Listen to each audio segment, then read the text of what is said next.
ജീവിതത്തിൽ രണ്ടറ്റം കൂട്ടിമുട്ടിക്കാൻ കഷ്ടപ്പെടുന്ന ആ സമയത്ത് ആർസിം എന്ന് പറയുന്ന നന്മ സജീവ് സാറിൽ കൂടെ മനസ്സിലാക്കി അതിനെ വ്യക്തമായിട്ട് ഇത് എനിക്ക് ആവശ്യമുള്ളതാണെന്ന്, എങ്ങനെയാണ് ഇത് എനിക്ക് ആവശ്യമുള്ളതാണെന്നും എൻ്റെ ജീവിതത്തിൽ എനിക്ക് വിജയിക്കാൻ പറ്റുമെന്നും മനസ്സിലായതിന്റെ അടിസ്ഥാനത്തിലാണ് ഇതിൽ ഉറച്ചു നിന്നത്.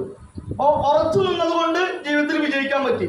പല ആളുകൾക്കും ബിഗിനർ, സ്റ്റാർട്ടർ, ഓപ്പണർ ഈ ലെവൽ വന്നു കഴിഞ്ഞാൽ പിന്നെ ആളെ ചില സമയത്ത് കാണാറില്ല.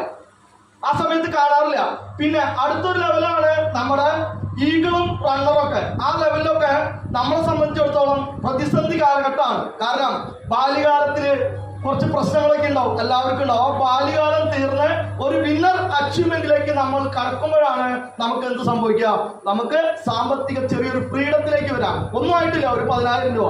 പക്ഷെ പല ആളുകളും ആ ലെവലില് ഓടിപ്പോകും.